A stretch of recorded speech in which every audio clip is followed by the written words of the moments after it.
Puji Tuhan, senang sekali kita bisa jumpa kembali. Tema kali ini adalah Tuhan melihat hati. Mari kita lihat 1 Samuel pasal 16 ayat 7.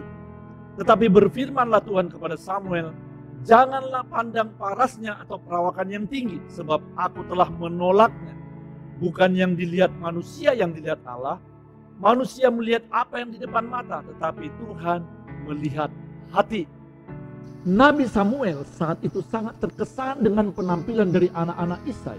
Dan ia berpikir salah satu dari mereka akan dipilih Tuhan. Ternyata semua ditolak Tuhan. Justru yang dipilih Tuhan untuk diurapi menjadi Raja Israel adalah anak bungsu Isai yang profesinya adalah sebagai gembala dan berpenampilan sederhana. Isai sendiri tidak memperhitungkan dan melupakan anak bungsunya tersebut.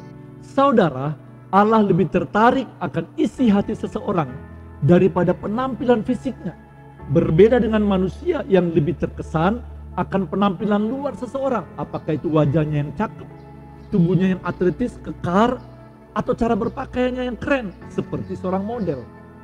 Allah melihat sesuatu yang spesial dalam diri Daud. Itu tertulis dalam Kisah Rasul 13 ayat 22. Tentang Daud, Allah telah menyatakan, aku telah mendapat Daud bin Isai, seorang yang berkenan di hatiku dan yang melakukan segala kehendakku. Yang pertama, jangan minder dengan penampilan kita. Kita tidak perlu minder jika penampilan fisik kita kurang dibandingkan yang lain. Apakah itu wajah, warna kulit, atau tinggi badan. Artinya, kesempatan untuk dipilih dan dipakai Tuhan itu terbuka bagi setiap orang. Sebab Allah lebih melihat isi hati. Seandainya penampilan fisik adalah sebagai syarat utama, maka yang berpenampilan kurang beruntung tidak akan pernah terpilih. Raja Saul yang tinggi besar ditolak oleh Tuhan oleh karena kondisi hatinya. Ia berubah tidak taat lagi kepada Allah. Sebaliknya Tuhan memilih Daud yang walaupun perawakannya lebih kecil atau sederhana di mata manusia, namun berkenan kepada Allah. Yang kedua, jangan menghakimi seseorang karena penampilannya. Dalam Alkitab diceritakan bahwa banyak orang yang dipakai Tuhan sebagai pahlawan iman untuk menggenapkan rencananya yang luar biasa adalah orang-orang yang sederhana seperti Ruth, seorang janda, Gideon, seorang yang minder dan dari suku terkecil, murid-murid Yesus dengan latar belakang nelayan, pemungut cukai dari masyarakat sederhana. Yusuf dan Maria adalah orang-orang sederhana. Dipilih Tuhan sebagai orang tua Yesus sebab mereka memiliki hati yang tulus. Jadi janganlah menghakimi seseorang karena kesederhanaan atau kekurangan secara fisik atau penampilan. Sebab itu ibaratnya hanya seperti kulit atau bungkus luar saja. Namun perlu diuji karakter dan isi hatinya. Sebab itulah kualitas atau kepribadian seseorang yang sesungguhnya.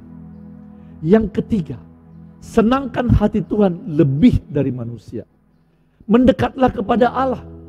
Bangunlah hubungan yang intim dengan Allah. Sebab itulah yang akan menyenangkan hatinya.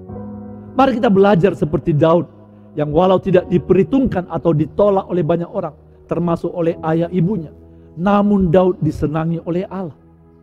Jika Anda merasa bahwa Allah tidak akan bisa memakai Anda karena kekurangan dalam penampilan atau latar belakang keluarga Anda, atau kondisi ekonomi atau rendahnya pendidikan Anda, atau karena Anda dulu sering gagal dan dibully sehingga Anda merasa minder, maka itu adalah pandangan yang keliru. Sebab Anda dan saya memiliki peluang yang sama untuk dipakai Tuhan. Karena Allah melihat hati. Karena itu berusahalah untuk menyenangkan hati Allah lebih daripada menyenangkan hati manusia. Amin. Keep on fire. Be inspired. Sampai jumpa di lain kesempatan. God bless you all.